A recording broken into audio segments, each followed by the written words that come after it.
Ladies and gentlemen, welcome to episode 73 of Apron Work Podcast with your boys, Carlos and Respass. Carlos, how you doing? Good. Tired.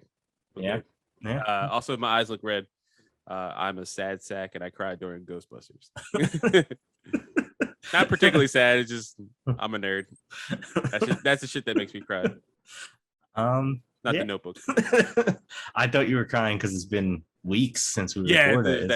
It's been weeks. Crushing depression, COVID, holidays. Christmas as well. That's the holidays in a nutshell. Is depression. Yeah, depression.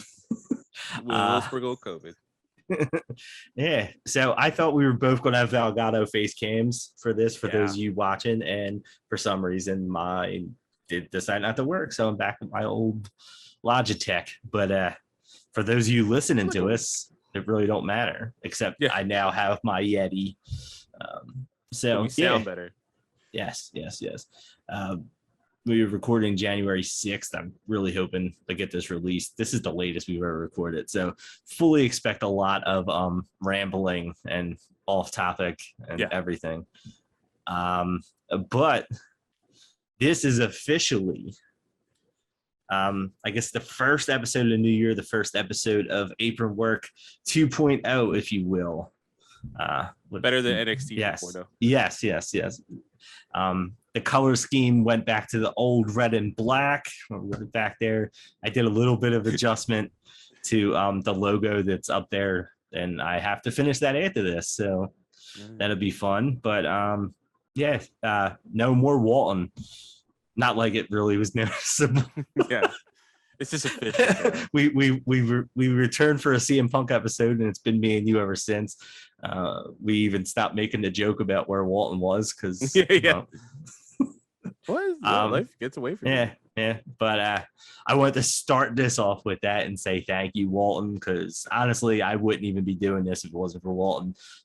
He researched everything, and he did a lot of the work. He was like the mindset of, hey, if we're going to do this, we're going to do this right. Where me, I probably would have jumped right into it and probably would not have been doing it. Today, me and you might not be doing this. But in reality, we would have probably never got to the episode that we got where we invited you. Who knows if you'd be doing it right now? So no, it's true. I thank him for all the effort he put into it. But life brought him in a different direction as far as he just don't have the time for it. That's fair. Can't force somebody to find time for it, and I've been enjoying doing it with you anyway, and Walton knows he's welcome back whenever. But just want to say thank you, Walt. I know you've actually been paying attention somewhat to what's been going on.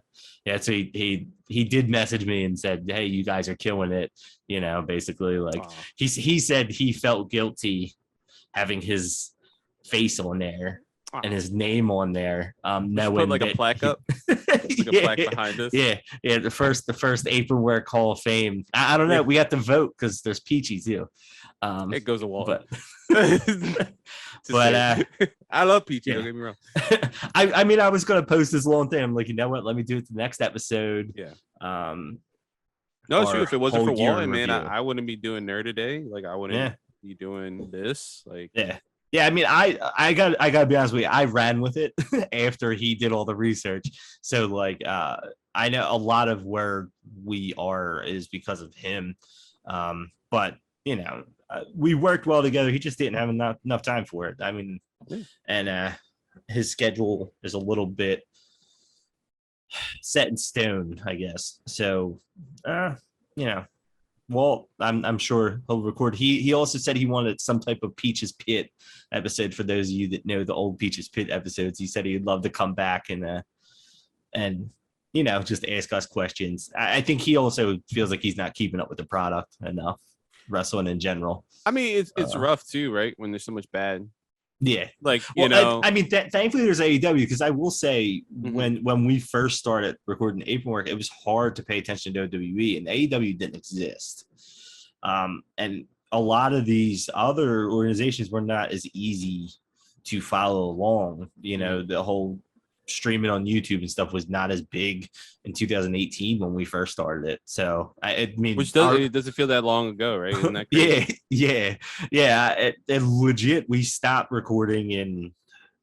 Man, I didn't want to have to look over for this, but it was 2019. I'm trying to see where the break of episodes is on so November of 2019. So it was literally right after AEW started. You guys knew. You're like, you know what, man, this coronavirus is getting kind of crazy. Yeah. Overseas. We took a break there. Think it's going to hit here 2 years later. And even then, I'm pretty sure it was like August, and we recorded like one time in October, one time in November. Like we took a mini break. But yeah, I mean, that was the downfall of Entrance Ramp. I mean, honestly, like even AEW was pissing off like Mark. I mean, God bless. I mean, he's the guy I love always having him on the show, like as a partner, because he was always like the like very cynical, angry, and like would pick stuff apart, which is fair, valid, all this stuff. I mean, I did the same when Danielson and what's the name, Hangman just had their first encounter. Like I picked that apart, but like I was always like the balance, and then Nick was right in the middle. So, but like even AEW was pissing him off because it was almost like for him, not to get on a little tangent, but it was like for him, it was always angry and like it's COVID. There's no fans. You do whatever the hell you want. Why are you not knocking it out of the park? Like why is it not a home run? Why is it just like a inside the field home run almost? Not like a out of the park. It broke a window like 4 stories away. You know? Yeah, I don't know. I mean, it did definitely drop off without the crowd. AEW did, but in all honesty, we did almost 2 years of episodes with not watching any wrestling. WWE. Yeah, I mean, a lot of it was going off of memory. That's why if you look back at a lot of our older episodes, like we cover a lot more now, me and you do, than we ever did back then. We used to. We did our Mount Rushmore episode, then we had our female Mount Rushmore episode. You know what I mean? Like we found ways that favorite stables, favorite interviews. A lot of it was a lot of old shit. So now we get a little bit more into current day. I mean, other than the Omega Okada tetralogy, we didn't really focus on a whole hell of a lot of current stuff unless it was like predictions for WrestleMania or something like that. So, wrestling itself has come a long way. The show's come a long way. But yeah, I want to get away from that. Walt, your old news. Get the hell out of here. Just like Shawn Michaels when he had a broken back and Triple H came in and brought X-Pac. Oh, God, am I X-Pac? No. No, I'd rather be Road Dogg, who also just got fired today. Damn it. Yes. Why does every time we do an episode, a bunch of people in WWE get fired? We're not talking about this episode, Jesus, man. We should just had Walton on here and just cut him off. Just like mid sentence, like, go ahead, tell the fans what you want, Walton. Just cut them off and say your old news. It doesn't matter. But yeah, so thank you, Walt. Your old news. See you. So on to bigger and brighter things. Before I get into the year in review, I wanted to run this down because it was an awesome show. MCW, Mecca lost. I'm sorry, he got cheated.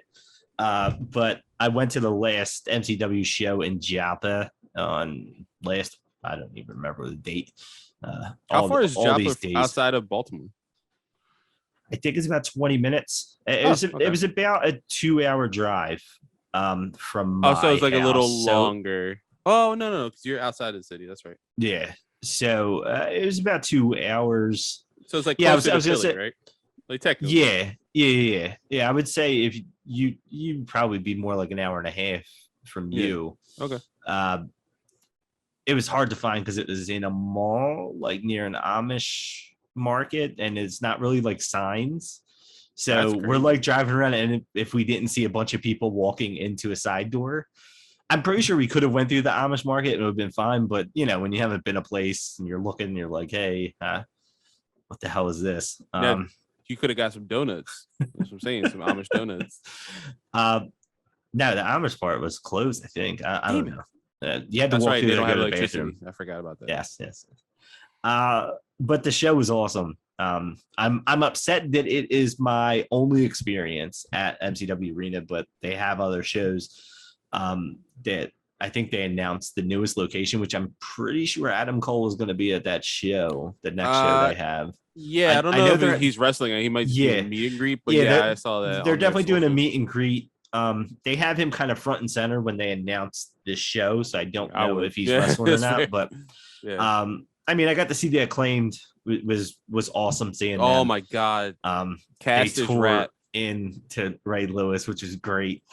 I said that. That's one of those things, like like on our Mecca episode, we talked about like Mecca doing like so many like Philly sports things, and like it should have been on WIP and all this stuff, but Spike Eskin's not around and all this stuff. But like, and he was featured before, same. But like, how did no one in I'm assuming Baltimore like did not pick this up, even social media wise. Like they retweeted us and like on Instagram and all that stuff too. You should check us out at Apron Work. Yeah. And I immediately, when I saw it, I was texting you and you sent me the video and I saw it on Twitter. I immediately sent it to my friend Joey, who like loves sports. And I sent it to Nick from Interest Ramp, and I think I sent it to Mark. I'm not sure if what I didn't. I have to send that to Mark though. I'll do it tomorrow when he's awake and at work, and I'm not. And Nick was like, "Holy shit!" Like he was like flabbergasted. And then Joey the same thing. He's like, "That Ray Lewis line." I was like, "Yo, it was awesome. It was so good. God, he's so good on the mic." And then that was followed up by Rampage. Like it was like you went that Thursday, and then Rampage, he had an awesome rap against Darby. They say he has a daddy kink. Like he's so good. He's so good. Don't get too crazy. We don't want to talk about rape. Murder is one thing. I don't want to talk about rape. But I mean, overall, I could run down the whole card, and there's one match I want to specifically talk about, other than the fact that Mecca got cheated. But it was the last show at MCW Arena. And unfortunately, even though we love him, Mecca is a heel. He did the whole Mecca against everybody. I'm going to change it to Mecca Championship Wrestling. Ken Dixon, who I don't know the lineage of MCW enough, and I probably should have researched it first. But he kind of seemed to have the locker room around him. He came out, the locker room's cheering for him. Mecca comes out, and they all just stare at him, and he's just screaming at them, and then they all come out to the ring. It almost had the ROH feel where they all came. Yeah. They all came out to the ring and they're cheering on Ken Dixon, and it got turned to a hardcore match right at the end. And they're like throwing each other through the walls and stuff, because it's the last time they're there. But I'm assuming they're going to put on a similar show in other locations.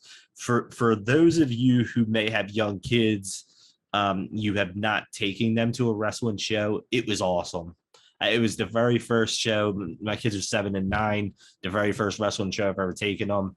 As much as I'd love to take them to WWE, I know if I got tickets at that price, I'd be sitting up top. They'd be saying, "Why can't I see?" So here we sat second row. We paid extra money. We sat second row. They think it was like $40 a ticket. That's a great price. We sat second row. We were right there. I mean, for those of you that seen any of the videos or pictures or anything that I posted on Apron Work, it was good, and they had the kids chanting, and right away I actually I posted this, and it's absolute truth. My daughter Summer is 7. She absolutely turned on Mecca. We all had Mecca shirts on, we're all sitting there matching shirts, and she's chanting Dixon along with all the other kids, and they had a ball, and it was great. And they definitely do gear as much. And there's a little bit of, Ken Dixon has a little bit of Stone Cold. He's sitting there flipping everybody off. He's got the bald guy and the jeans, and there was things. I mean, you've seen the Acclaimed. I mean, it's not childish.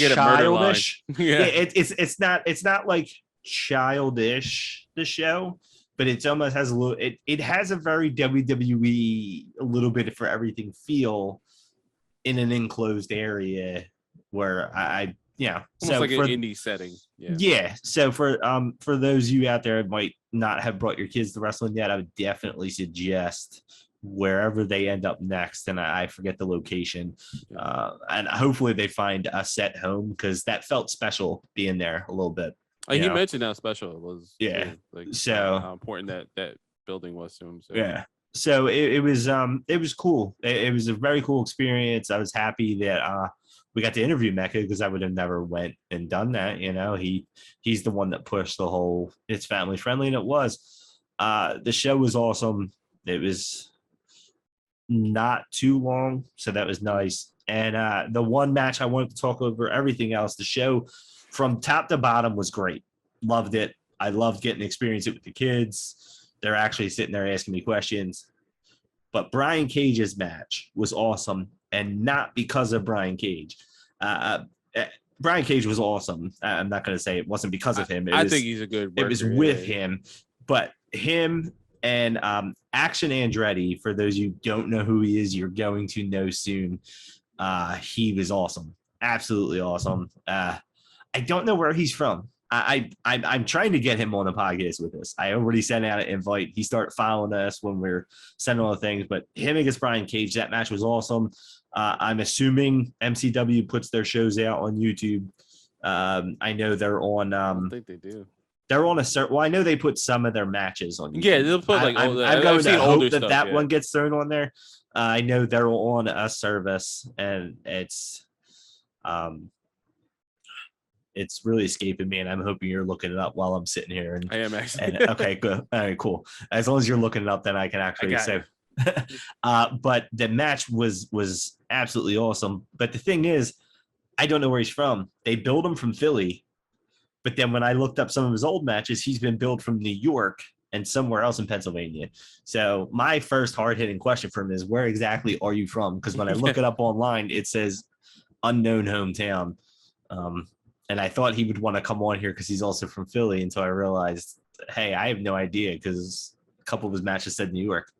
Is it one of those things where like he like Wheeler Yuta wears like Sixer stuff, Chuck Taylor's built from Philly a lot of times, like just because he still lives here. I mean, I could probably go to my sister's house and see like Chuck Taylor. I didn't think about that. Like he could have been like born in New York but lives in Philly now, or like, the other way around. And I don't know. I just couldn't find it online. I found that suspicious. I don't know. He's not even like an Undertaker type. He's pretty clean cut, young athletic guy. I mean, he was doing split leg moonsaults and stuff. And he lifted Brian Cage at one point. It was impressive. No matter what, that legit is like super impressive. Yeah, that match as a whole was really big. And as much as you want to say, hey, lose to him, Brian Cage, you realize he's there as a one-time thing. Brian Cage ain't losing. But he's I think they're Shane Shamrock Memorial Champion or something like that. I don't know. He had some title. Again, I don't know the ins and outs of it. Did you find it yet? Yeah, I'm looking right now. It's okay. So it's sorry. I felt like I was like vaping, yeah. So they have Rage TV. It's like their own thing. Right. Yeah, limited streaming with 1 month free trial. I don't know how much it is. That's actually what I wanted to see. Well, if they have that show on there, sign up for their 1 month free trial and watch the show in general, because the show was awesome and you'll probably be hooked and stay on to it. But I can tell you that will not be my last MCW show. I enjoyed it that much. That's awesome. Yeah, I remember you were texting me about it too. You were like hyping them up. Yeah. Now it just they have a new title too, right? The Rage TV title. Didn't they announce that? Yeah, I wasn't sure if that was. I mean, I guess it was a new title. I wasn't sure if it was a new title or if they changed the look of their old title. Gotcha. Again, it's sometimes it's hard. You feel like you're starting a movie from the middle a little bit. You know, when you go to those shows and they're talking about stuff and you're like at one it's point. Funny, yeah, because you always feel bad too, right? Like I'm sure there's someone. Yeah. there's actually someone I follow from the gaming space. Her name's Rebecca Valentine. She writes for IGN. She's an amazing writer. And I just happen to follow her and like her boyfriend Imran Khan. And randomly, I'm like on Twitter. Just I think I was putting one of the kids to bed. So I was like trying to keep up with what was going on AEW. Social media does a pretty good job of like, hey, this is what's happening, like even if it's like a crappy match or whatever. Yeah. And And I was doing that, and I popped on and I followed both of them, and they were like talking about stuff, and they like had questions. And I was like, oh, I'm in. I was like, crack knuckles. I'm like, I'll walk in this door for wrestling, and then I'll stay because I know gaming stuff. But yeah, like today she was like, we ordered our chicken wings. We can't wait to see Ruby Soho win the championship. I was like, ugh. Anyway, spoiler. But like stuff like that. Like I didn't see the show tonight, so not yet. Thank you. Yeah, I got to catch that match and the main event, which would be probably I probably have the unedited version because I DVR'd it. Yeah. There's someone got grossly injured. Okay. Yeah, I've stayed away from it. So that's good. They're in the hospital right now. So apparently in okay condition, but they had to be rushed to the hospital. Hey, you'll see who it is at the end. But yeah, like she was so excited, but she had questions, right? And she was like, "Oh, what's this? And then like last week when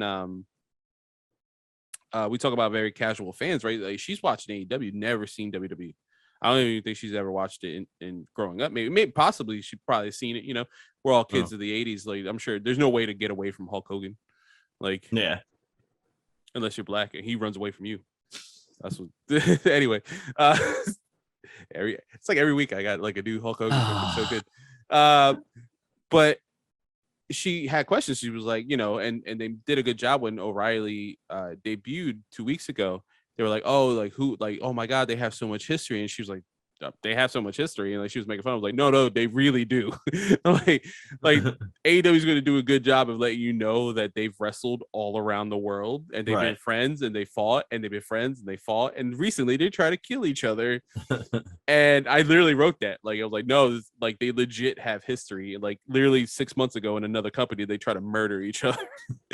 And the next week she was like, oh, there's like tension. I was like, exactly, because 6 months ago they try to kill each other and they're actually mentioning it on TV, which is really cool.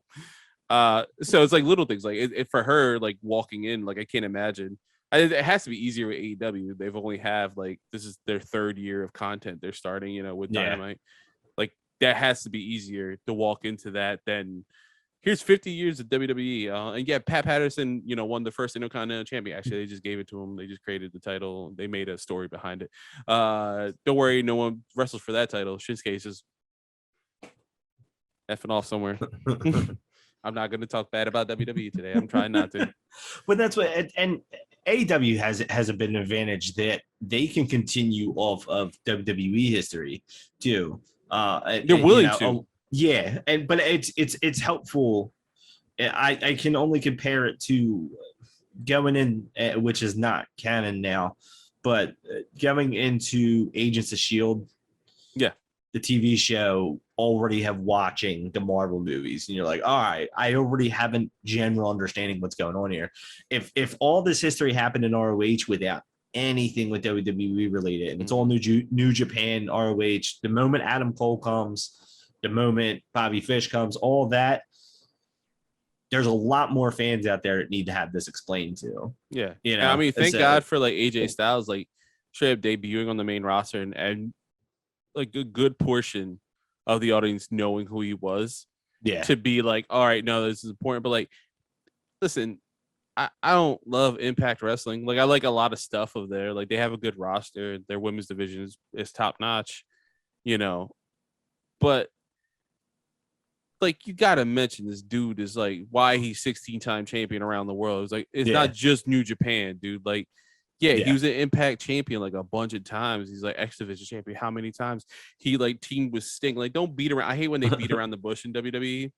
Like, you don't have to mention my name, but like Jericho when Mike Tyson came, and like that was the whole base of the story. So that was a little dumb. Like, oh, you punched me out on Raw, like 10 years ago. Like that's stupid, but there's still history. And the fact that O'Reilly, like, we're not going to talk about WWE directly unless you watch BT, which they can at that point. Yeah. But on AEW, they'll be like, hey, no, we tried to kill each other like 2 months ago. But I know to survive here, we have to team up. I was like, oh, that's cool. And I was like, that's really cool. That's really refreshing because I'm not an idiot. I know where you guys been. I've literally seen you wrestle each other. I've seen you wrestle with each other. Yeah. Like as a team, like I've seen that. I've been in buildings where you guys are wrestling each other. And we would have understood had they completely acted like it didn't happen. Yeah. You know what I mean? And that's, like you said, that is cool that they went that route. It's like any number of movies explaining to you what happened instead of just ignoring it. Yeah. It's just I mean, a good example again, if you want like mass media stuff, Chucky the TV series, first of all, is amazing. I think I've been saying that every time as well as I've been watching it since it's been on air. But it's amazing. And they do a good job knowing that people have not probably seen the last two movies, but like, all right, this character is important because this reason, this character is important for this reason. These are the new guys. And also, yeah, you've watched Chucky before, man. You're like 30. Come on. Your big brother scared you with Chucky when you were a kid. Come on. We know who this is. You know what's going on. Like, like they're not. There's a little bit of hand holding, but also don't treat me like I'm an idiot. Yeah. And that's what AEW does, which is nice. That's very refreshing. That's a good thing AEW does. Right. We talk about that's one of the best things of 2021. Yeah. Yeah. There you go. One of the worst things is Tony Kahn on social media. There's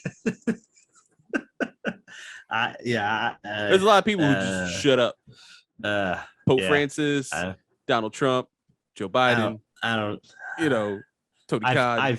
I've somewhat defended Tony Kahn on social media. That one's like I said it. Oh yeah, I said it. He's the best of us, and he's the worst. He's the best. He's the best qualities of all us internet wrestling fans, and he's also the worst because we'll say shit. Shut up. Shut up. It's one of those things. I don't want to get into all that because we don't have to. It's like everything else.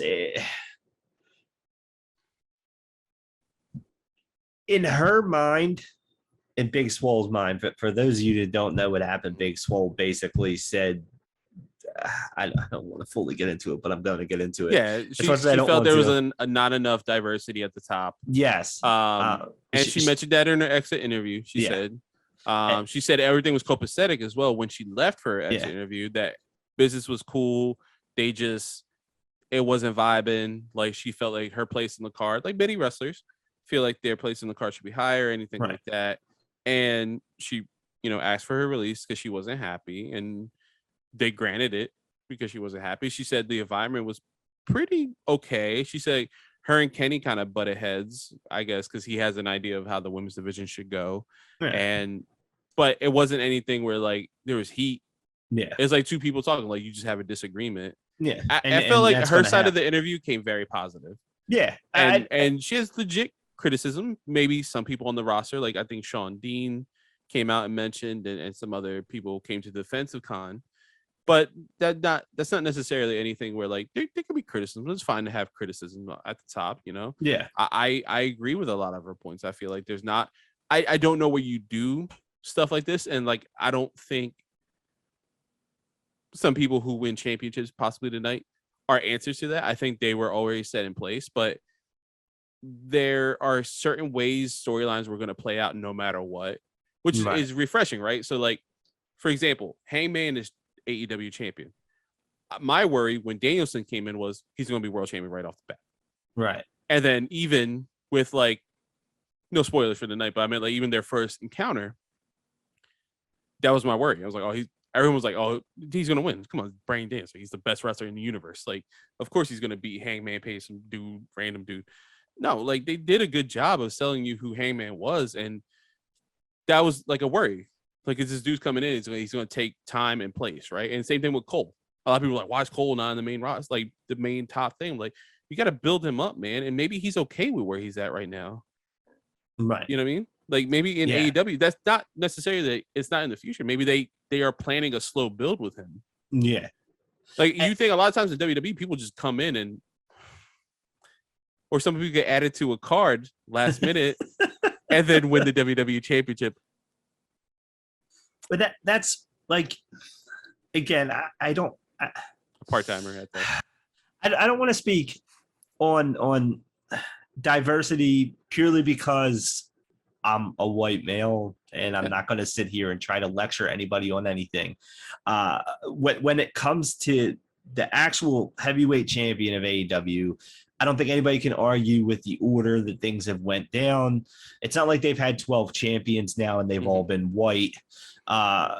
Like from that perspective, when a lot of people say, hey, why hasn't Hobbs had the title yet? Well, you could say that for 12 different guys on the roster.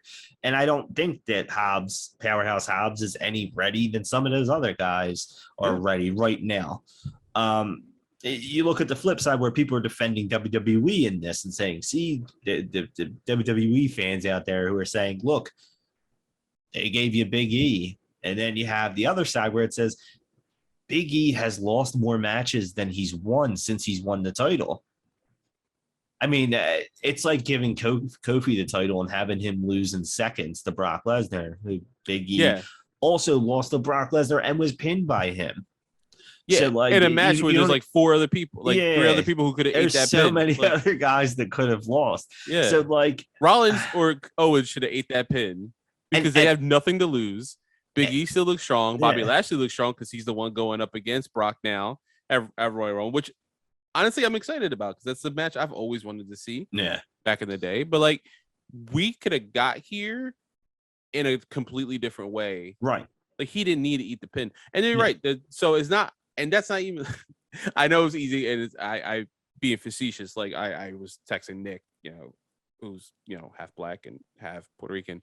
Everyone was like joking around. It was like Tony Kahn opened his mouth when what's his name, Swole, gave legitimate criticism. He was like, blah, blah, blah, blah. He opened his mouth like an idiot. And I was like, Vince McMahon was like, hold my beer. Big E losing. Come on, man. But like that's being facetious. Like that's a joke. Like WWE has had black champions. I mean, it took a long time to get there. And you had to have the star appeal of The Rock. And that's the biggest thing. People are like, look at how many black champions WWE's had up to this point. But AEW makes their championships feel like something. They're not props. They haven't had 15 champions over the last 2 years. You know what I mean? So like it's a little bit different feel. But in reality, my biggest feeling on all this is I don't think Big Swole was that good. Their women's division was getting better, and she wasn't. I didn't like her character from day one. It had nothing to do with the color of her skin or anything like that. I just didn't like her character. There's a lot of characters there I don't like. So it's not just. I mean, I probably would catch a lot of heat for this. I'm not a whole huge fan of the whole Jurassic Express. I don't quite get the love for them. I love Luchasaurus because I knew him before he was Luchasaurus, not because I think that his character is some great thing. There's a lot of characters I don't get or don't like. I don't think she was talented, and I didn't like her character. So for me, I wasn't surprised that she was let go. Just like I feel like a guy like Joey Janela is probably gone by the end of his contract. A lot of people they signed early on where they needed them. They don't need them anymore because they have such an influx of talent. Is that why she's gone? Because of the diversity? No. I don't. Both things could be true without them being the reason why she's gone. And I think, in her defense, and I will say this, I don't think she said that she was gone because there was a lack of diversity at the top. Yeah. I don't think she blamed that on why she's gone now. I think she took that as it's almost a separate thought on her way out the door. Yeah, it's like she wanted to, like, in my mind when I was reading that interview, for me it seemed like she was like, "Hey, I'm not happy with my position on the card, all this other stuff. Also, just want to give you some advice. I feel like there's a lack of diversity on the top. Let's talk about that. Let me give you something to talk about." And that's actually been reflected, I feel like, with I mean, personally, I've seen some of that, and I feel a lot of criticisms are valid in that point, because look at the fucking, like, brass ring, right? Yeah. The brass ring. Yeah. What the hell is Scorpio doing now? He's the first tag champ in AEW, and like now he's like, I mean, no offense to Ethan Page, but I'm like, they're both like, what are you both doing? Like, you guys are super talented, and like there's that TNT title right there just like screaming. So I mean, that could be different, right? Maybe Scorpio in like a month or two, or Revolution happens, is going to be the TNT champion. Like, okay, maybe but he probably should have been when he won the brass ring. Yeah, I mean, probably should. He should or have been on that level. Page. Like he should have been like continuing going for something, like doing something, like not. The Dan Lambert stuff feels a little lower on the card, with like him being with America Top Team, even the Inner Circle stuff. Like I enjoyed that match. I thought the buildup was a little but like if all that just felt weird. Like it felt not beneath Scorpio, but like this is this guy, right? The first time we talked about him was on Wrestling Society X episode when I was on there. Like the dude had the stuff then, and now to see him now building up that character, like that's frustrating, Yeah, and there's a lot like we're Santana Ortiz. I've mentioned that like a billion times, and I'm not saying that's a diversity thing, but like it's just she has valid criticisms, and I think you're right. Like I think to me, how I read that interview is that she was like, "Hey, I want to let you know because this is important now. Like we have to mention like." There's different types of wrestlers and all shapes, colors, sizes, creeds, genders, religions, all that, everything in wrestling. I mean, Nyla Rose was like the second women's champion. Right. She's a trans champion, as well. She's half black and half Native American. Like the AEW does good stuff. Let's not say that, but it's fine to have criticism. It's fine to still have that. And someone we mentioned that we've been trying to get on the show, Darius Lockhart, had a whole thread. It's very beautifully read.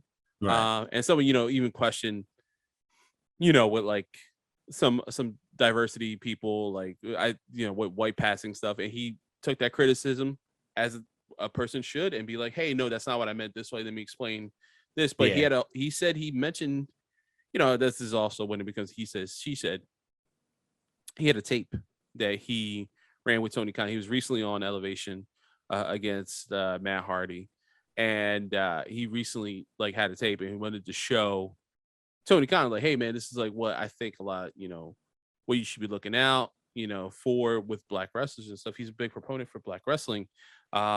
He's wrestled on all black wrestling shows, things like that, and his character fits that model as well. I mean, I sent you that promo, I think, right, from NWA, where he's like the revolutionary soul brother and everything. Like that's a great character and everything like that. And again, there's valid criticism there.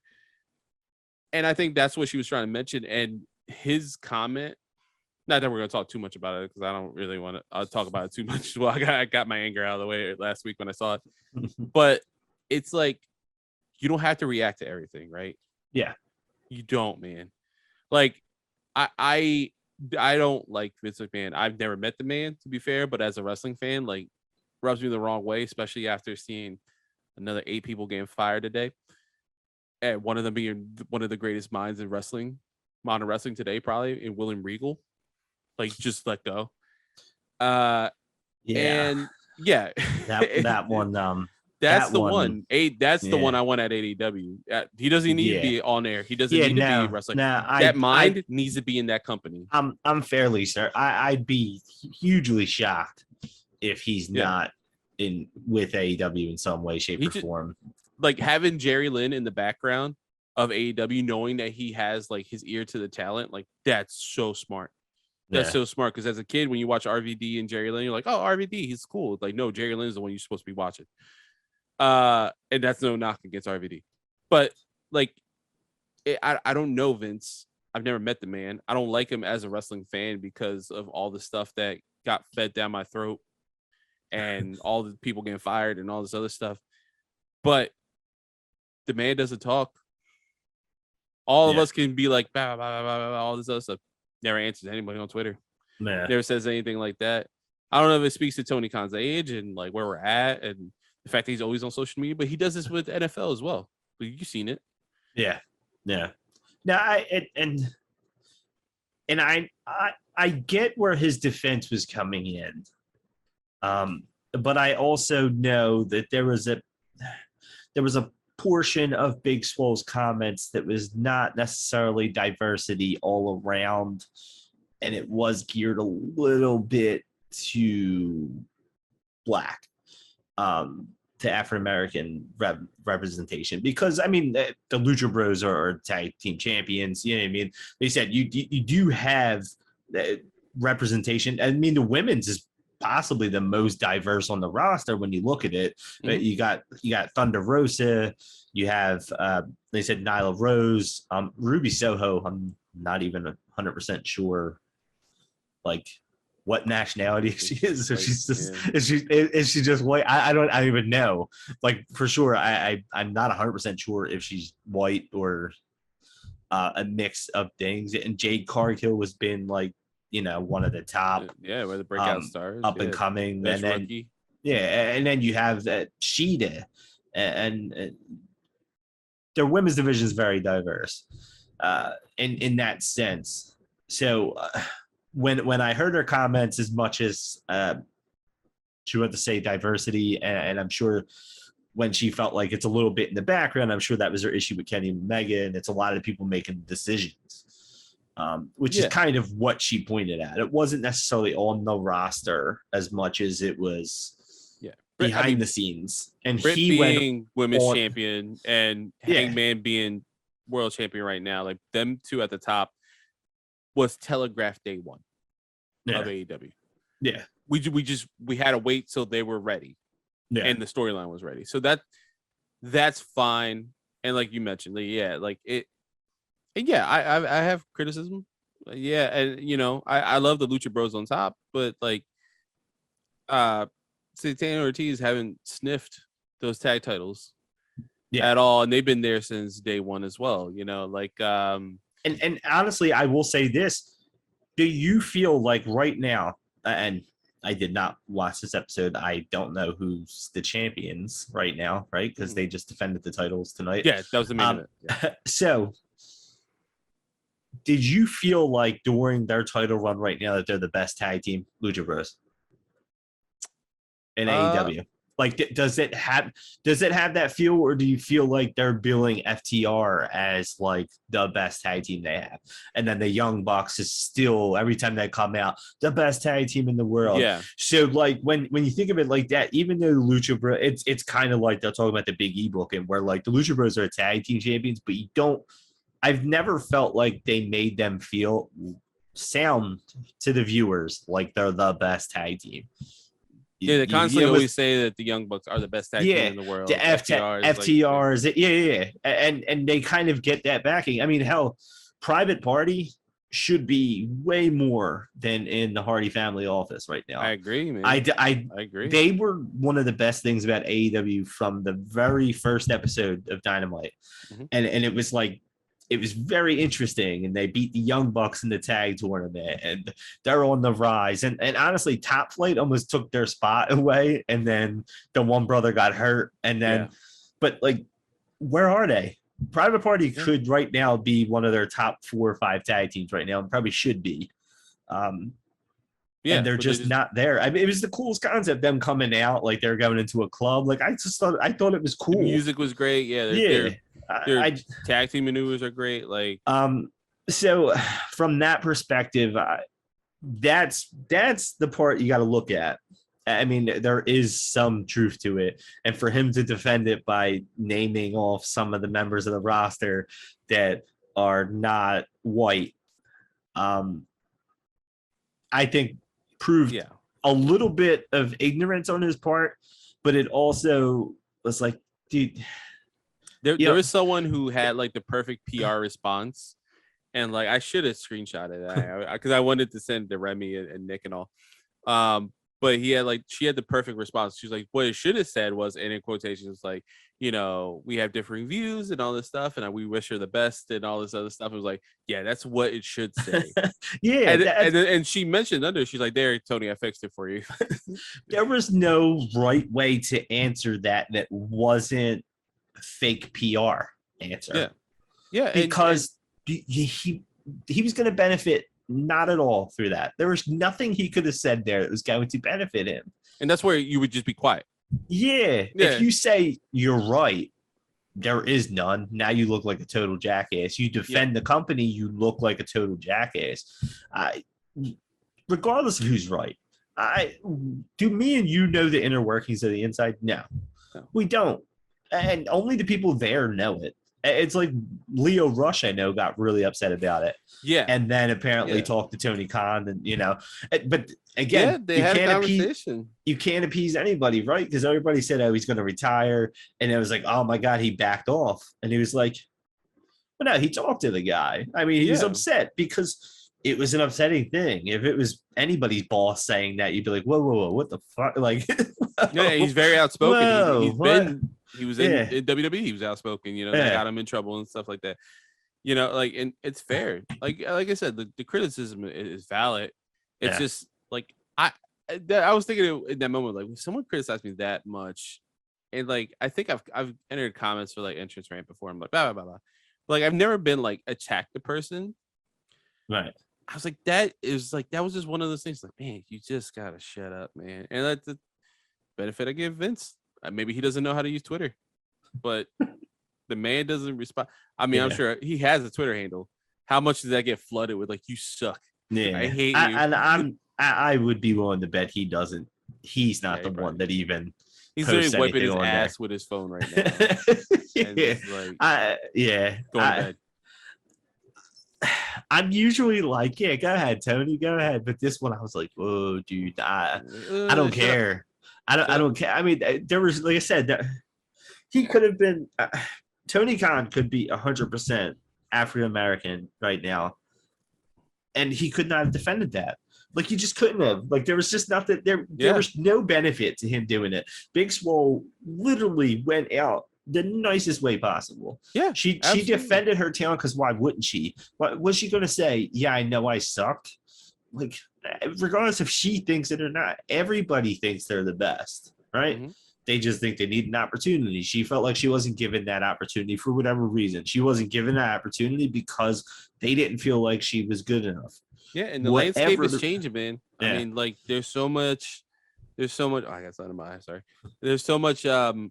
So many companies like taking the reins right now, and like we talked about in the Mecca episode, social media being like the most important thing, man. Like, there's so many people that see her and be like, yeah, we could. Impact has his women's division. Come over to Impact. Yeah. If ROH comes back in April, like they say they do, they had a women's championship. They were building a women's division. Maybe she goes there. Like MLW's not MCW. I'm looking at the MCW. They do have a women's division though. Quinn McKay has wrestled at that show you were at that last Thursday. Yeah. But like they could also, like MLW, they're building up a women's thing. Like they could do it there. NWA has a women's thing. You can go there. Like there's a lot of places you can go. I mean, you could go to WWE. I wouldn't. I don't know if I would now. Yeah. If I was starting off and I was like that good, that someone was like, "Hey man, you should sign with a major company." Like, yeah, no, I'm all right. Yeah. You go to GCW, Yeah. GCW has women wrestlers. I don't know. I felt like, again, and this is the problem with social media. It's the problem with people reading headlines and not reading interviews or listening to interviews. Is I felt like a lot of people jumped on that right away and said, oh man, she said they got rid of her, she didn't get a place because she's black. Like that was automatically just read the interview. Read the interview. That is the way that people jumped onto this. And the worst part is I felt like Tony Khan defended people's reactions and not the words that were actually said. Yeah. Which made him look like a giant jackass in the process. I mean, hopefully, maybe he learned his lesson. Get too close to the fire, you get burned. I don't know. I don't think he did, though. I don't want to get into politics, but we think about how many years we thought Trump was just going to stop tweeting, and that we got 4 years of that. Yeah. And Tony Khan feels like he doesn't have to get elected in a couple of years. And Tony Khan also was like this with just being with the Jaguars. Just being on the Jaguars. Who he call out last year? It was like draft time for the Jaguars. Someone was talking crap and he came after them like, you don't have to. You get paid dumb money to be on your dad's team. Don't do this. So that we spent a lot of time on something we weren't even going to get into. Yeah, anyway. it was important though. It was something that happened, and then was that pre-New Year's, so yeah, dude, that was literally like New Year's Eve. Okay, well there you go. That was New Year's Eve. Like, wow, that he like right on the threshold. You just wanted to end 2021 on a bang. Wedge that right into the year in review. Yeah. That was something we didn't get to talk about. So there you go. We can touch on that, man. But yeah. Yeah. So well, I guess I don't really have a setup for this. This is a year in review episode. Don't really have a full setup. So that gave us something to talk about. I will say, I'm going to run down episodes here real quick and just, I guess we could touch on them a little bit just to kind of change off the subject, because I know we could talk probably for another hour about Tony Kahn being an ass. Tony Kahn, the social media person's an ass. How about that? Yeah. And how about that beautiful announcement? And I did not watch the video. See, I'm one of these people who react before watching or reading anything. The lovely beaches of Cleveland, Ohio on January 26th for beach break. Hey, I did see he at least kind of joked around, but let's be honest here. I'm not beating around the bush here. I'm not even going to act like it's anything else. This is they have 4 specials set up, right? They have these special episodes or whatever. Johnny Gargano is showing up there. There's no reason to have a beach break special in Cleveland except for the fact that Johnny Gargano is from Cleveland. Now, the only thing I could think of, if Gargano doesn't come out, because what their babies do, I feel like I do this all the time, February, right? And he said he does want to focus on being a dad. So not full time, obviously. Like, he's gonna come back to wrestling, but he did, like, that's a thing. He's like, it kind of worked out. Like, oh, she's pregnant. Like, we can just kind of focus on this stuff. There's another new father, that should be healthy enough to be in his hometown. They just moved there too, and that's Jon Moxley. I saw your tweet, and then I started thinking about it. I was like, wait. Now he's from Cincinnati. He's from Cincinnati, though. Yeah, and they just moved back to Ohio, I guess, to get away from all the drinking. Yeah. No, that would be a good. That could line up. That could be his return. I feel like think Gargano. That or the Miz is showing up for no reason. I feel like it's got to be Gargano or Drew Carey. Gargano, Drew Carey. Somehow Ziggler got fired and skipped his 90 days. Yeah, I can't. All the rumors were Gargano is going to end up there eventually. Yeah. Then the rumors were they were going to wait until he could debut in Cleveland. Now with all the COVID, Omicron, how I was supposed to go to a concert next week at the Fillmore that got postponed for Motion City Soundtrack, which I'm so happy. It was a 15-year anniversary for the CD. They got moved to 17-year because of COVID, and now that got moved 17 and a half. So I would not doubt that the reason why it's getting shoehorned here real quick is because, like everything else, if they can't go to Cleveland soon because of COVID, at least they got the Gargano pop in his hometown. Yeah, so, that happened with Brody, right? Like, he was supposed to debut in Rochester. Yeah. They got robbed. This is going to be the CM Punk and Chicago thing. It absolutely is. It just, I think so. Yeah. It's so random that it has when I make to be my that. AEW debut in Philadelphia, it's so random that it has to be that.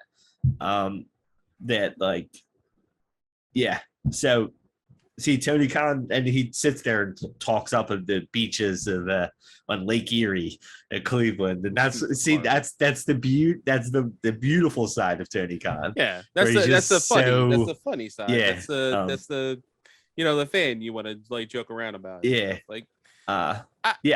If you could be someone who's like, hey man, do you want to meet Mr. McMahon or Tony Khan? I'm like, all right, Paul Heyman. But anyway, that's his personal thing for me. I would prefer to see. It depends on what you're talking about. You're talking about meeting them. I'd rather meet Vince McMahon. I'd probably rather go out for a drink with Tony Khan. Yeah, no. So it's like different. Yeah.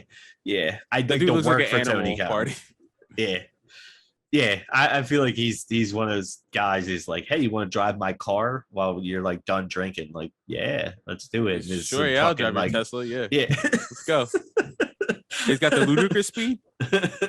That's fine. You paying the bill. I don't care.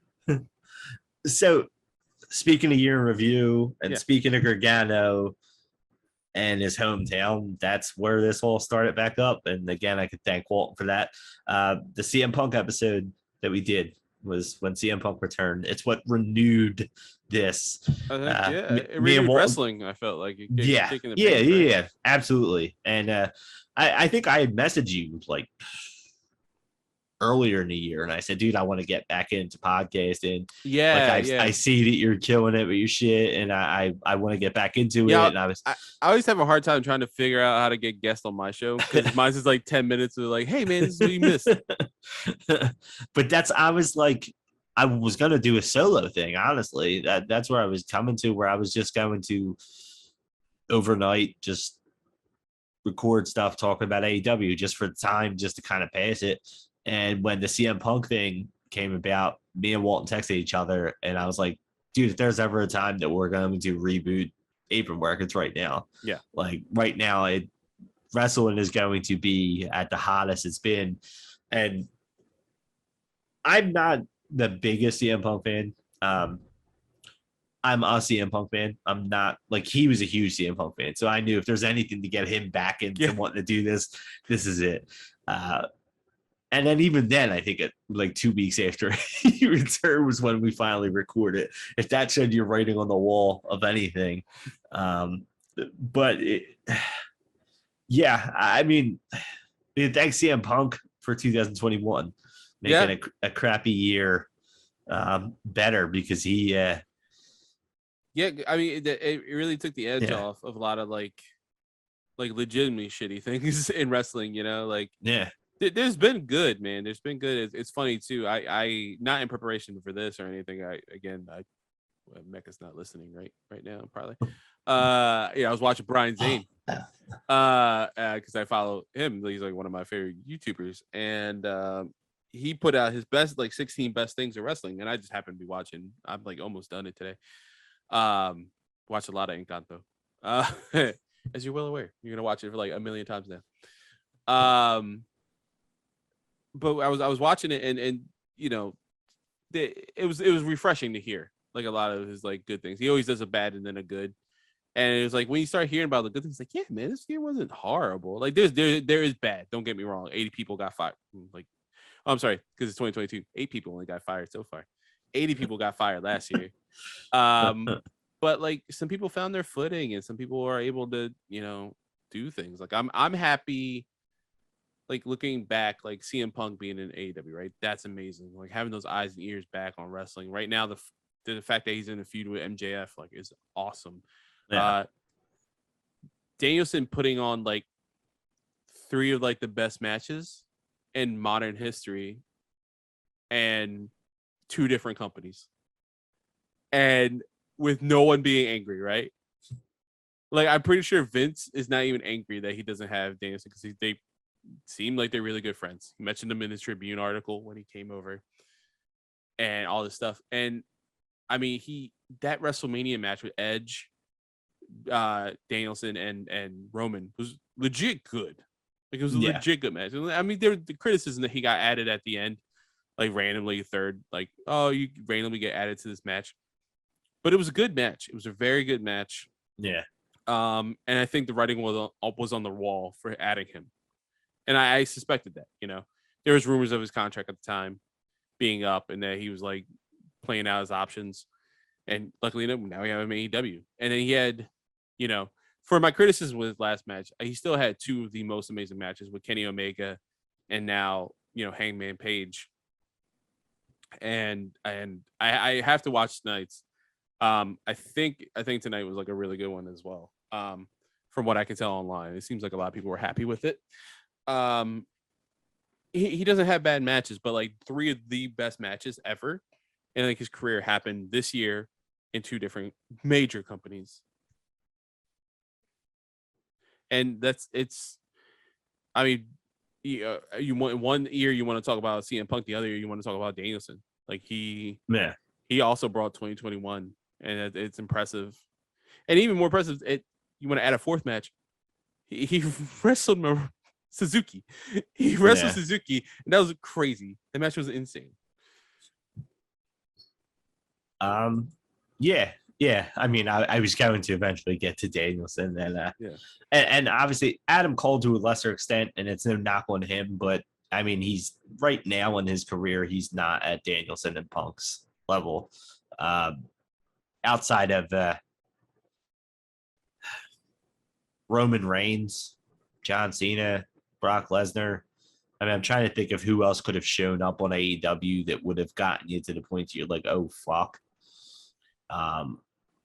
Quite like somebody like that, yeah. But I'm even thinking like somebody wrestling full time.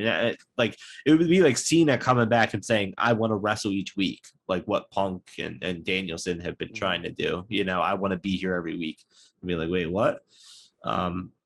And Lesnar, the same thing. That's why, like, I'm like using them, but Reigns is probably the only one that like would be at that level. There's a lot of guys hoping for, and that's there's Wyndham Rotunda, and I was hoping for a Kevin Steen, and I haven't gotten to complain about that enough yet. Good for me. He got his money, but now I understood his level, and I think we talked about this before.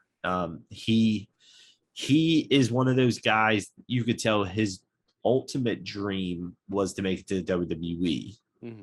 It wasn't to make it in wrestling. It was to make it WWE. He seemed content on making his money and being on TV in WWE. And he seemed happy with that. Yeah. And I gotta tell you, AEW, I don't care what anybody says. They went with this Owen Hart Cup with the thought that Kevin Steen was going to win it. I think they thought they had a shot at Steen. I think they delayed it a little bit, knowing they had to wait for his contract and all that shit. Like I think that tournament, he was the linchpin.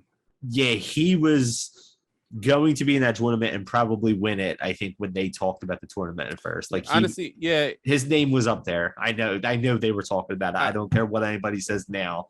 They were definitely talking about it. Knowing Steen's stuff before WWE and then him coming to WWE, and early on they were like, they telegraphed like, hey, he's gonna have a name change. He picked his name, and him going on, he was like, oh, I picked my name's gonna be Kevin Owens here because Owen Hart's my favorite wrestler in the world. And like the second and B is his son's name Owen because Owen Hart's his favorite wrestler in the world. But like the second he said Owen Hart's my favorite wrestler, his whole career makes sense. Like legitimately, he feels like an evolution character-wise of Owen, right? He could do the funny, he could do the serious. He's a great worker. He's probably one of the best workers like in the ring.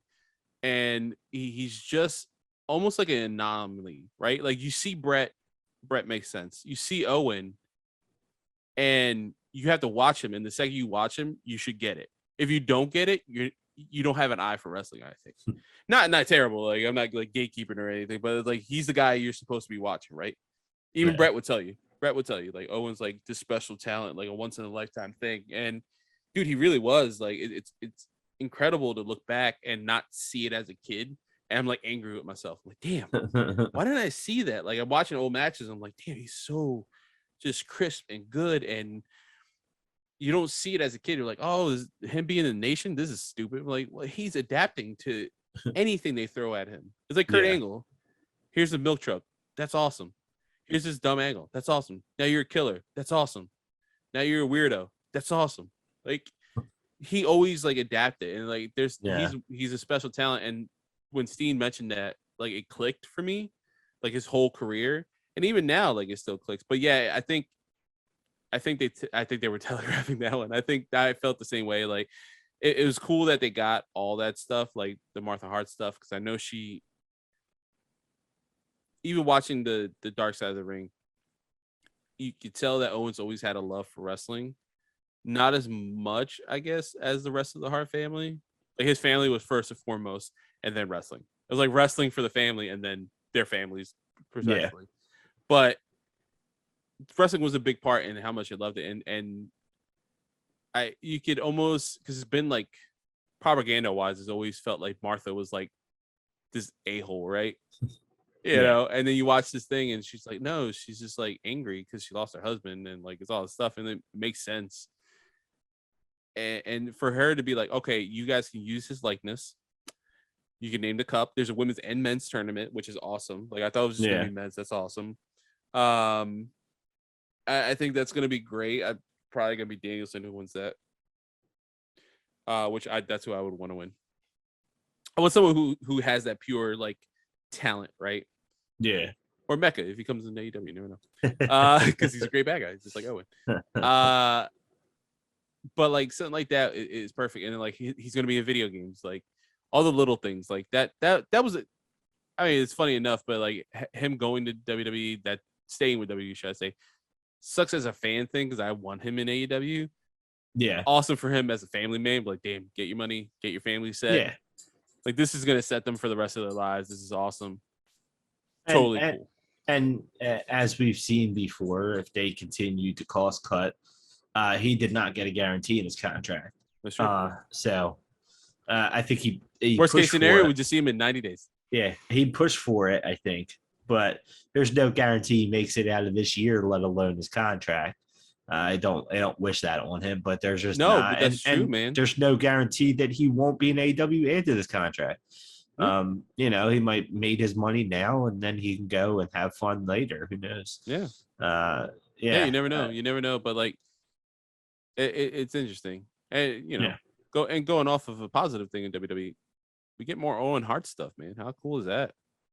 Like just 2021 in general. Like that was a great news story. I did not expect that at all. I expect as a wrestling fan, as a video game fan, to be like, oh, I get to play as Owen Hart again in a video game? That's cool. I mean, he'll probably be wearing the purple and black, right? Or was that? I always wonder with like this stuff, right? Like, does those tights count as just WWE property? I don't know. Yeah, right. Brett wrestled in the purple and the black in WCW. So I mean, like that's what I'm thinking in my head. Yeah, I'm sure that's like dumb shit. I'm sure they can manipulate it. Yeah, or is he just gonna be rocking like the New Japan stuff? You know what I mean, like the light blue. Or he's you know, he's not gonna be wearing the Coco Beware stuff. He's with Coco Beware. But like that was a good news story, man. There's a lot of good that happened in 2021. I mean, WWE's coming out a new video game. That's good WWE news. Yeah. Yeah. I mean, Big E was champion. Yeah. Hey, for all 2021, Big E did awesome. Day one, literally, figuratively, and the name of the damn pay-per-view. We're not looking good for Big E. Brock Lesnar turned into a lumberjack. And babyface? Yeah. And it's working, weirdly enough.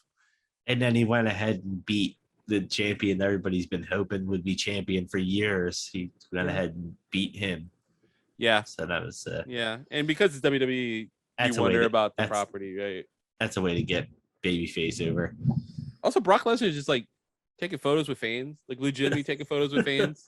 Well, I mean, and like dancing with them. Like you saw that dancing photo. Like, in all honesty, I think there's a lot of stories about him being a super nice guy behind the scenes. Anyway, so yeah, I've heard that. If he knows you, like he loves you. Like Vicky Guerrero sings his praises all the time. Yeah, I read some story about a guy who was like the guy who like taped his hands in UFC or something like that, and he talked about how he seen one of his shirts and he said it's awesome, and Lesnar like went and got a shirt for him and gave it to him or whatever. He was like, I wasn't even part of his crew. I was just there, like, and he's like, he just treated me like he's the nicest guy in the world. He's just like, he was like, he didn't have to do anything like that. Yeah. So yeah, I mean, Brock Lesnar, nice baby face. There's 2021. Yeah, it's weird. Roman Reigns. I mean, the rise of Roman Reigns, I think, is WWE's like crowning achievement. Yeah, and it sounds weird. It sounds weird saying Roman Reigns is like the best thing WWE has going, just because he was down our throat so much, and now for the first time, I'm like, you should be as unbeatable as you are. You should be like, he's perfect right now. And you know what sucks? It really sucks because it feel like he finally hit his stride. They finally gave us heel Reigns, which is what we wanted. He hit his stride. He whitened his teeth. He got veneers. That's what he got.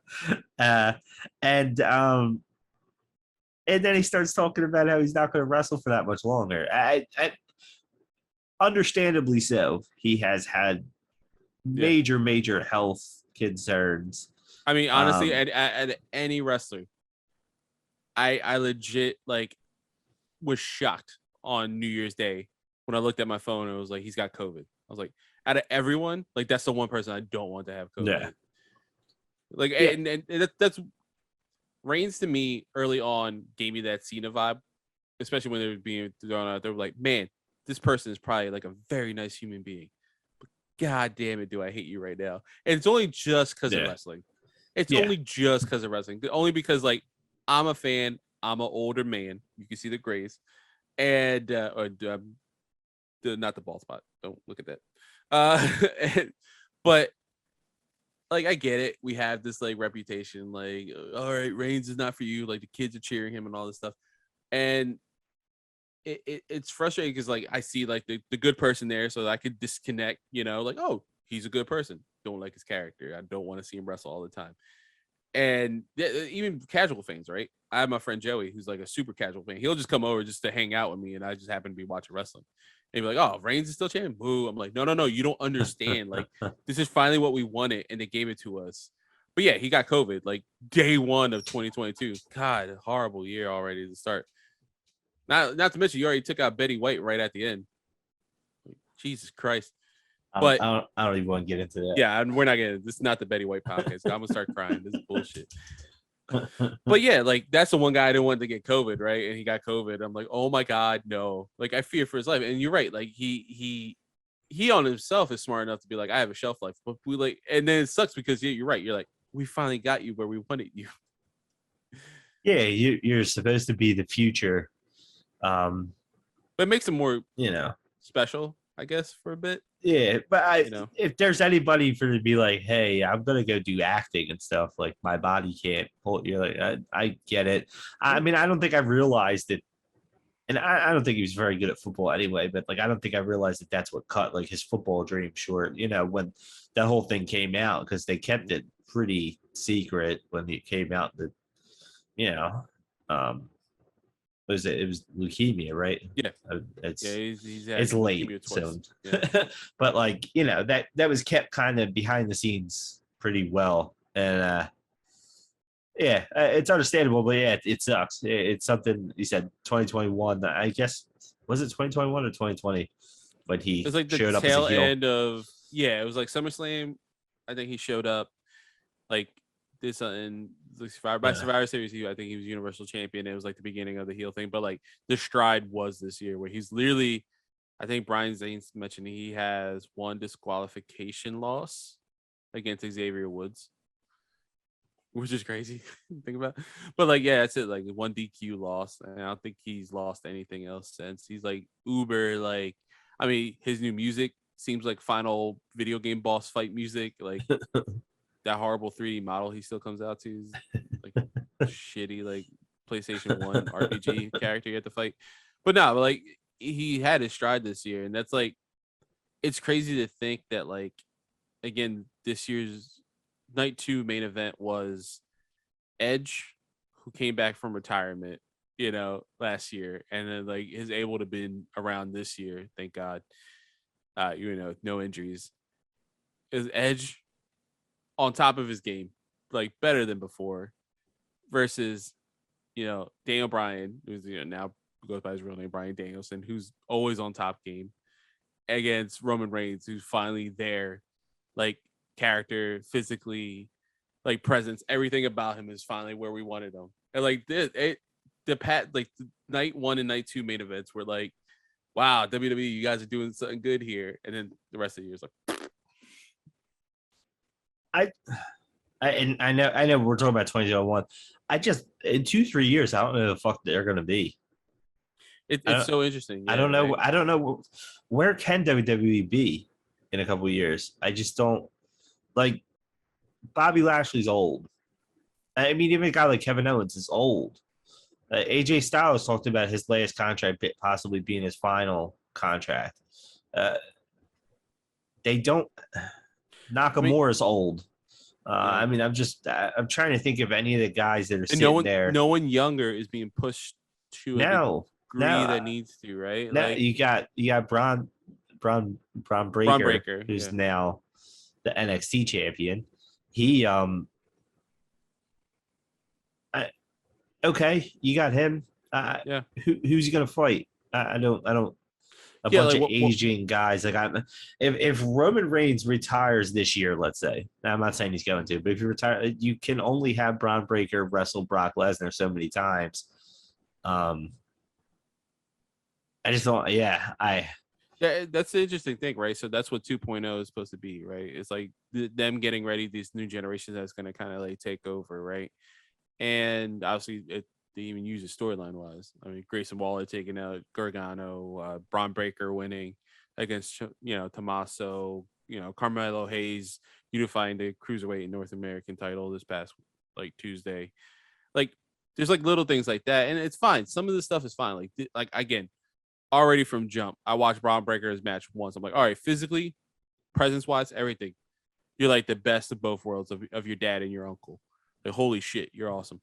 And I was talking to Nick from Entrance Ramp earlier, and we were just joking around, and he was like, dude, but he doesn't have it in the mic. I'm like, hopefully, because he's so early and just starting, we'll get there, right? Hopefully he's better than his uncle on the mic, and hopefully he's way better than his dad on the mic.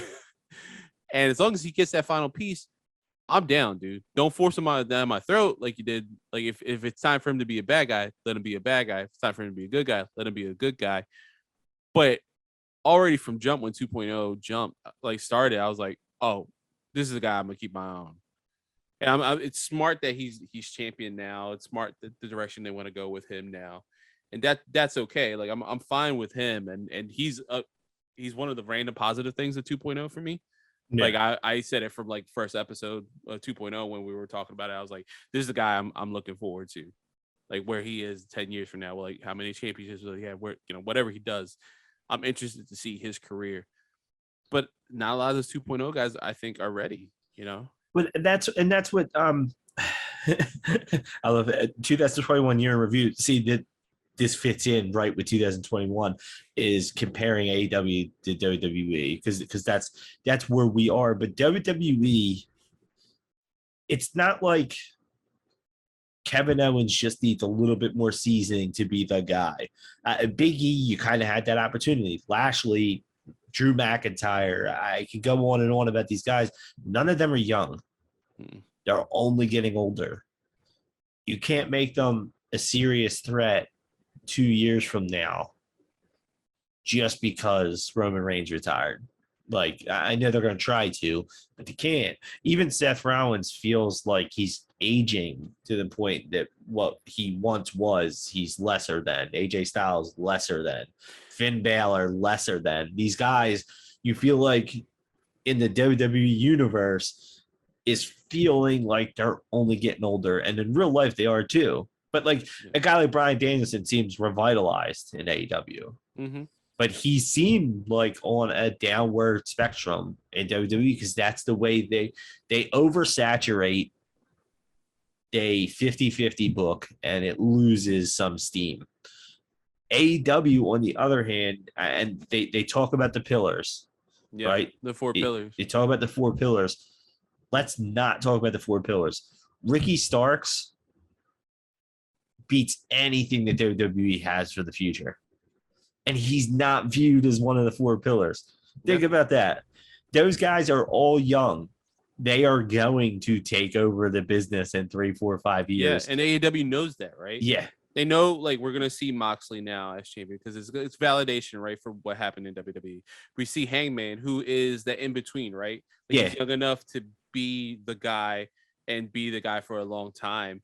But as well, like, he's not a four pillars guy. He was like the main guy from jump, right? Right. Young Bucks they have a shelf life and they know it. It's fine. But they're smart enough. And see, that's what everyone talks shit about, like the Bucks and Kenny and all, like, oh, they're ruining the business. They're doing all this other stuff. I'm like, are they though? Because they already set up a generation, the next generation, and they're already setting up the generation after that generation, right? You have the Dante Martins, you have the you have Starks, you have all these other people. Like we're set up for the future, and it's naturally growing little by little by little. That by the time in 10 years, when Danielson's done and Hangman is like the quote unquote old guy on the roster, right? And Moxley's done and Miro's done. Or who do we have? Well, we have Darby Allin, who's been there forever. He's in that veteran role now. MJF is the shit. You know, he's the new Hangman because he's been around for a while now, and he's the top guy. Yeah. You have Ricky Starks, who could be that like that workhorse, you know, because in ring he's amazing, and then on the mic he's even better. Holy shit, he is a total package. Like, he's ridiculous. And having him on Rampage, by the way, smartest idea ever. Just keep working on your skills in that sense. And you know what's crazy? Only 2 matches in, you have Hook.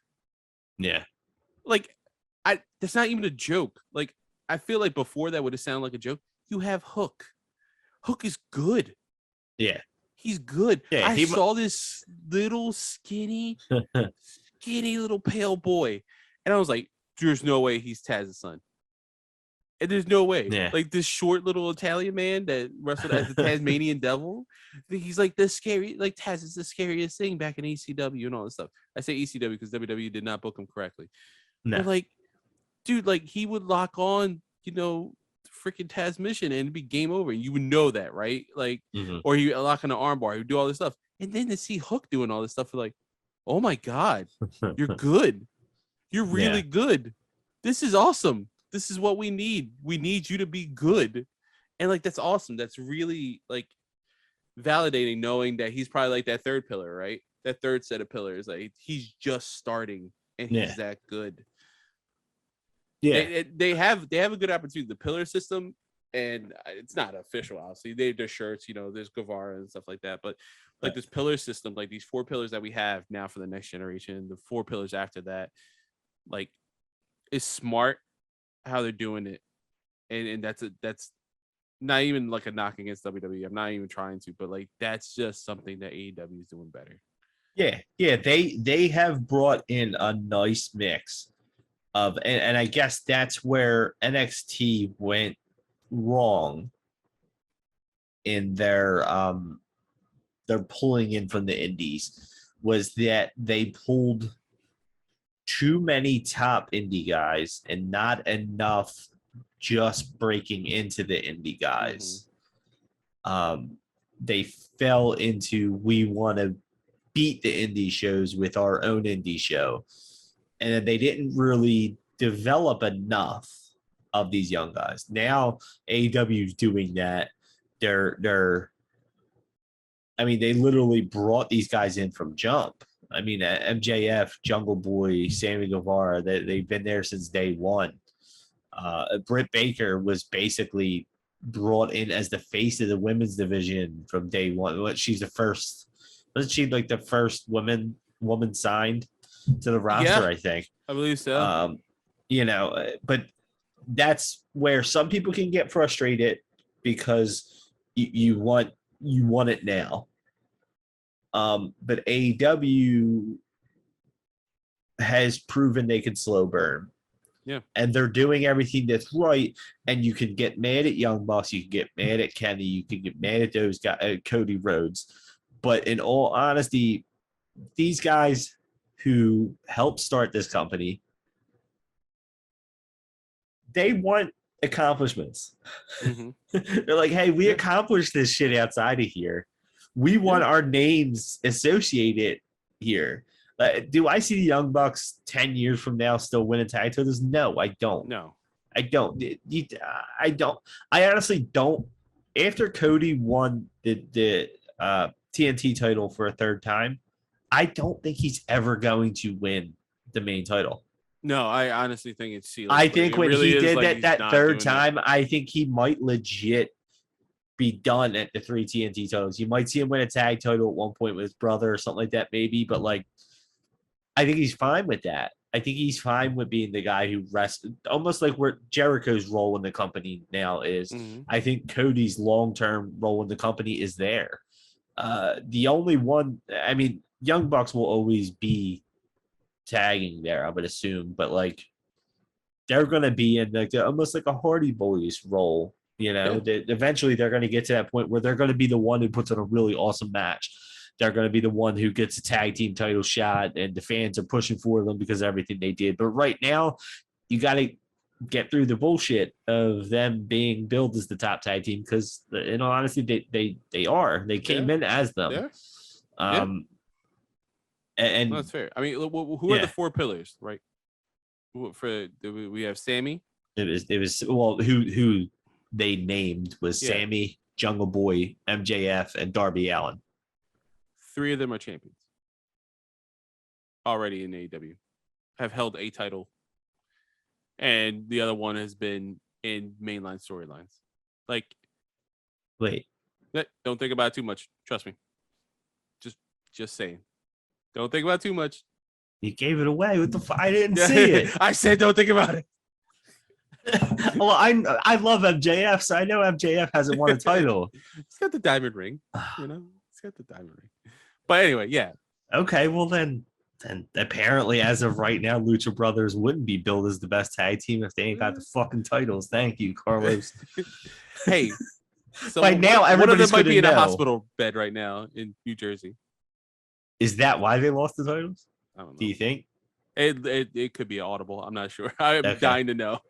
I'm dying to know. Yes, I'm a little legitimately upset. Hurt really bad. I'm a little upset. I'm going to say this from Joppa. I actually have not announced this because we haven't been recording. I had to wait for Christmas. I'm going to be at Battle of the Belts, AEW in North Carolina.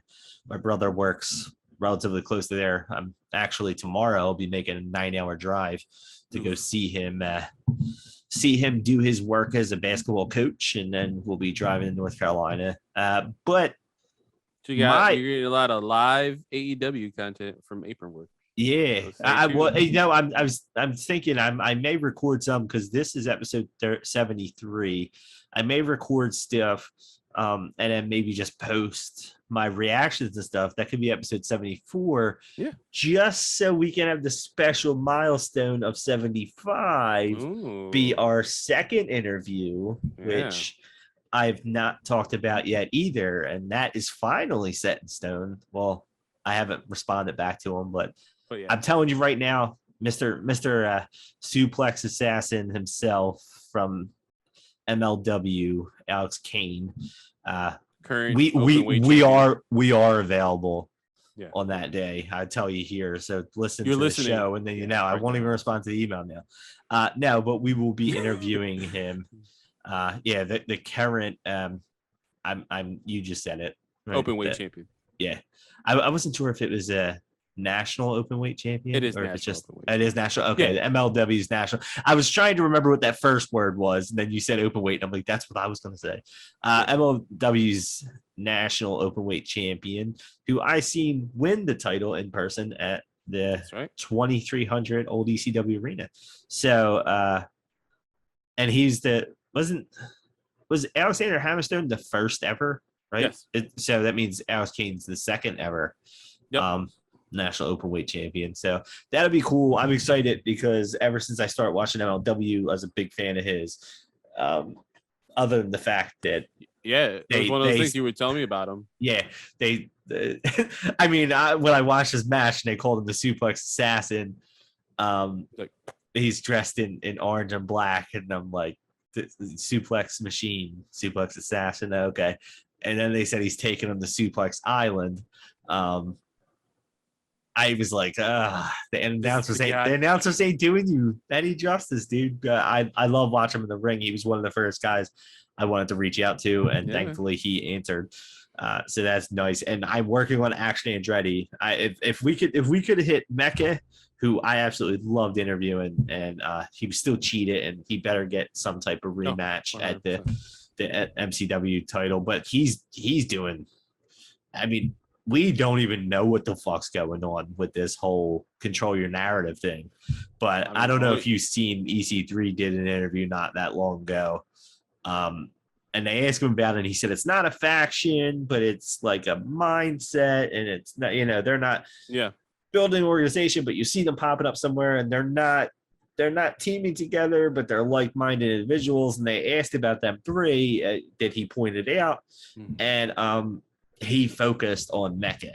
And he said, he specifically talked about Mecca. I mean, every Bozo of the Week starts with the control your narrative. Yeah. So he's got big things coming. Still not Bozo of the Week. Yeah, I don't understand. I'll make you a shirt. Yeah. The fact that Santa got it before you, I'm upset. Also jolly, heavy, and heavy. I will keep pushing this on him until he makes you the Bozo of the Week. It's gonna be the 75th one. Yeah. I did not. Unfortunately, I didn't get to see him at the show. I would like to see him, but I'm sure he was very happy to hear that Summer turned on him as she was wearing his shirt. Yeah. But I don't know how I was going. Alex Kane. I was floored that he answered because he was one of those guys. I was like, I'm gonna send him a message, but he's kind of up and coming, and I know we're big time now. But of course. Yeah. I was pleasantly surprised, and I messaged him at the wrong time, right around the holidays when he was busy and we were busy, so it kind of. But yeah, it's finally happening. That's cool. Episode 75. I'm very now 74 should be like half vlog. You should like film. Well, I was gonna say now now I have to do that for 74 because I'm legit going to be in North Carolina. I'm not bringing my stuff with me, so it's not like we can record an episode while I'm out there. And then I come home Monday, but that'll be next Thursday. That'll be fun. I'm excited. Hopefully, I get the Elgato face cam so I can, get this look lighting. As pretty and stuff as I know you are. Yeah. For all those that don't watch YouTube, all this work is for nothing. But you're welcome. Yeah, you're welcome. But wow, that I completely got off of whatever the hell I was talking about because I was excited to announce that. Oh, so I'm going to Battle of the Belts. Wow, that went. There you go. You got back from A to like L. So I'm going to Battle of the Belts, and now apparently Lucha Brothers do not have the titles. Thank you for ruining that for me. I said don't think about it. You ruined it yourself. I said don't think about it too much. You just said that there's champions in there, and I wouldn't have thought about it. You have to say 3 out of 4 of them were current or former champions. So I don't know what the hell's going on. I don't know. Britt Baker is wrestling, not Cheetah, Rio for the title, right? It's called Battle of the Belts. It's only an hour-long special, so there's only going to be probably 2 titles, unless the other match is not a title match, which then please don't call it Battle of the Belts and sell me tickets beforehand. So I'm assuming there's only going to be 2. The thing I was hoping for was Hook against Cody Rhodes. That's what I was hoping for. If we get a Hook versus Cody Rhodes main event, I will go nuts. And for all I know, they announced what the other match is tonight on the thing, and you're just keeping it from me. No, I actually don't know. But I'm thinking to myself, I'm like, but I mean, honestly, it's on Saturday. I mean, right now we're 2:30 in the morning on Thursday. It's the 6th. The 8th is literally when this show is going, and I don't even know what they're going to tape. I don't know who is going to be wrestling. All I know is I'm going to see Britt Baker against Riho. Yeah, Cody versus Sammy. That's it so far. Oh, Cody's wrestling Sammy? Yeah. I just said I didn't know what the other match was. Apparently I didn't know. On January 3rd, they said they would have a rematch. Ah, okay. I didn't even know that got announced. Yeah, I guess that was social media. I thought it got it. I actually thought they were wrestling on Rampage. Yeah. I thought that's what they announced that for. So that's Battle of the Belts. So I would like to think there's going to be another match. I would have hoped the tag. Or the TBS title. Now that there's a winner. You know what I mean? Like one of them two, you know? Yeah. They said it was going to be on TNT, so I assumed. I don't know if the TBS has to be defended on TBS. I don't know. I don't know how that all works. But we know we're not getting a heavyweight. At least I don't think. I don't know who won that match, but I don't know if we're going to see. I think it's safe to say both men deserve a break. They should rest. But yeah, I mean, it would be cool to see maybe another title defended there. Yeah. That's not AEW. Any other title. But I'm still excited to go. It's my brother's first show going. That's cool. It's a special event. Like I'm sure they'll do other stuff. You know, it'll be the third different arena I've seen an AEW show in, so that's pretty cool. DC, Leocor's in that, yeah. So that'll be exciting. I mean, it's in North Carolina, so I can only assume that Jeff Hardy's showing up, and that could there you work. go. That's the tag team. That's the Hardy Boys against Jurassic Express, who apparently have the titles now. Don't even think about it. If you don't think about it, you wouldn't get spoiled. That's on you. And part of me thought about that. I was like, "Ooh, you got Ric Flair or the Hardy Boys." Ric Flair's eventually showing up. And could be in Carolina.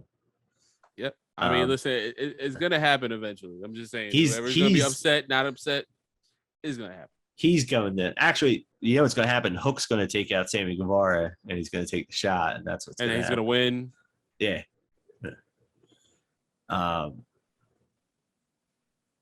So I literally was announcing I'm going to Battle of Belts, and then it turned into me complaining about the card. But no, it should be cool. And the next episode will possibly just be me and maybe my brother, depending on if he wants to talk. I'll be in the comment section just talking shit. Yeah.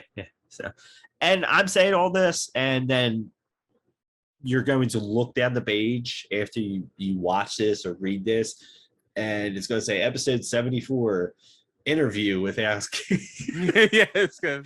Like, I forgot. So for those of you listening to this after like a week has gone by, you're going to laugh because more than likely I'm not going to do it, and I'm giving everybody false hope. So but other than that, I mean 2021 was not a bad wrestling year. I'm not gonna lie. There's a lot of positive things to think about. And everything was Ring of Honor's gone. That's a negative. That is a negative. But God, they went out with style. I was just going down our episodes. It was like the fate of Ring of Honor. Like, it was such a good wrestling year. It's like, ooh, Ring of Honor's fun. But I mean, I guess for me as a fan goes, I now know what the hell MCW was. Didn't even know what that was before. I've now watched MLW. It's not just AEW. There are people out there that watch indie shows like hardcore. But they did that well before it's been so easily accessible. So for me, who has always been a WWE lifer and then kind of now has turned into like an AEW soul guy, I think it's cool that I found MLW. And there's other stuff out there. I still have not watched GCW. I don't know if you've actually watched an episode of it or just kind of followed. No, I've seen matches. Like I've watched matches. I watched the one. I mean, I watched Cardona engage where Cardona won. That's a good thing, right? The rise of GCW.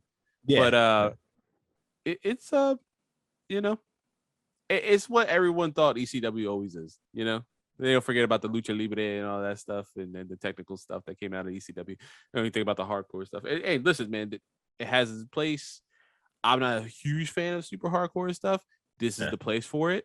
But it also has like a lot of really good wrestling, like legitimately wrestling. Like Alley Catch, she's awesome. Effie is awesome. Jeff Jarrett is there. He just showed up. He debuted this past weekend. I'm not even joking. He took out Effie. I know. Cardona is the best heel. He's like literally one of the best heels in wrestling, and for whatever reason, he's only heel on 2 shows, and the third show, whatever reason, does not want to use him as a heel. I don't know why Impact doesn't want to use him a heel, but NWA he's a heel, and GCW he's a heel, and he's good. He's really good at it. I don't know why WWE never did that. I think he healed once, right, to retire Tommy Dreamer, and that was it.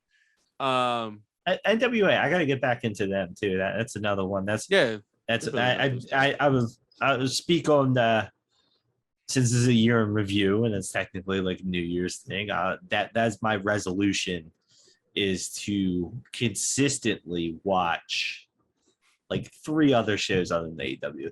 I've been, now that we're doing interviews, which thank you, Mecca. I mean, fuck you, Walton. Thank you, Mecca, for starting that, because he was the first wrestler. And now Alex Kane we have coming up, which is awesome. And my intention is to start seeing smaller shows because that's where you see a lot of these young guys that come out of nowhere. Like I said, I'm telling you, you're going to go back and listen to this now, later, and I don't know if it'll still be going by the same name, but actually Andretti, I'm telling you, if you're listening to this, go watch them. I mean, watch Alex Kane too, but like, I assume a lot of people have somewhat heard of Alex Kane because MLW is kind of like a second tier, but it's kind of mainstream a little bit. So Alex Kane is a name I would go watch, but actually Andretti's in a wrestling organization called MCW, which does not have like mainstream attention. Go watch him. They're good, yeah. Yeah, he's very good. I'm telling you, Carlos. You go. I looked him up like when you were telling me over the weekend. Like, I was like, yo, let me look this dude up. But yeah, I actually saw some stuff. He's good, man. He's got the stuff. Yeah, I see some guys that were good there. I mean, I don't. The name sounds familiar, but one of the guys running MCW is Dan McDevitt. I want to say is the name, and the name sounds very, very familiar. And apparently, he worked with WWE in some way, shape, or form at one point. There's even when they were going down the MCW Arena, like their top 10 moments, right? When I was there at the show, apparently the final Piper's Pit was done at an MCW show. Oh, where he hit Stan McDevitt. Like they play a whole storyline about how when he was at WWE and stuff. So, and apparently, like he's done wrestling schools and stuff like that. So he seemed very emotional that they were, going from MCW Arena and stuff like that. But it's gotta be rough. But they seemed like they had ROH guys there. Dak Draper was there. And I can never take Jess to another wrestling show because she's seen Dak Draper come down, and there's a reason why he will never get invited to the show, and it's because that makes sense. She watched him walk down to the ring, asked me who that is, and then I don't think she watched. Motherfucker, we're about to get married. She just watched him.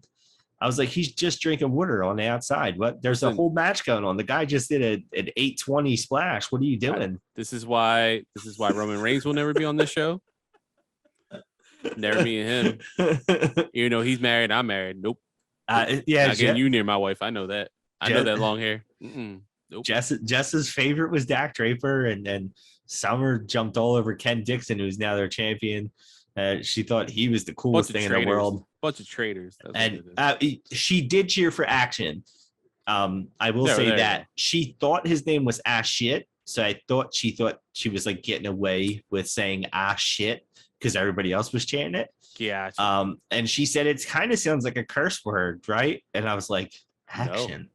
I'm like, do you think they're saying ass shit? And she just had this big grin on her face. And I was like, they said action. She's like, oh. And I'm like, yeah. She's probably thinking like, this is the coolest thing ever. I want to go to more wrestling. They let us curse in unison. Guys, did you know this? No. But no, I don't even remember where the hell did Dak Draper come from with all this? What were we just talking about? Bozo of the week. He was Bozo of the week. He was Bozo of the week. Yeah. Where the hell did that all come from?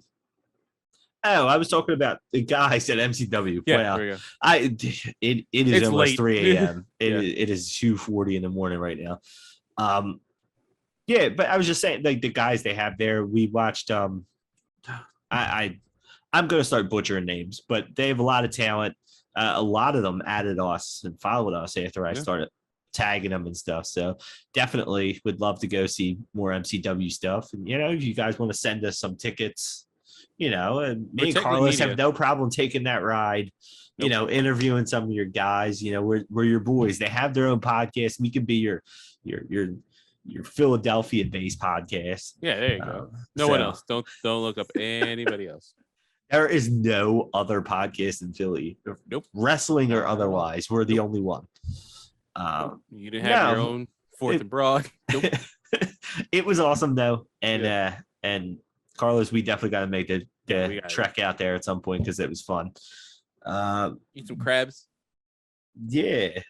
It sucked is we were parked right next to a Wendy's. I was so hungry. The kids ate more than I did at the show. And I was like, all right, I'll grab Wendy's for the ride home because technically I was working virtually.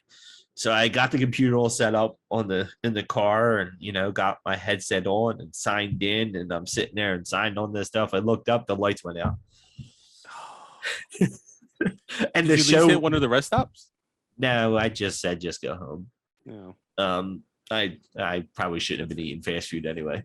But it sucked because the show ran past 11 o'clock and I had to get into work at 11 o'clock. So it was like, we're like rushing out there and shit. Yeah. It's just, I'm pretty, I was disappointed. But other than that, now this is what happens at 2:40 in the morning. I keep rambling on about Wendy's. But on that note, Carlos, you have anything else about 2021? No, man. I hope none of the bad stuff happens again, even though 8 people already got fired today. I am really interested to see what a lot of talent who's not signed show up. I hope, ROH can bounce back. Just some of my hopes, I guess. Yeah, I kind of hope they can bounce back, and I hope they can become a thing again. In some kind of iteration. I think the wrestling landscape needs them. And Final Battle proved that their importance in wrestling history.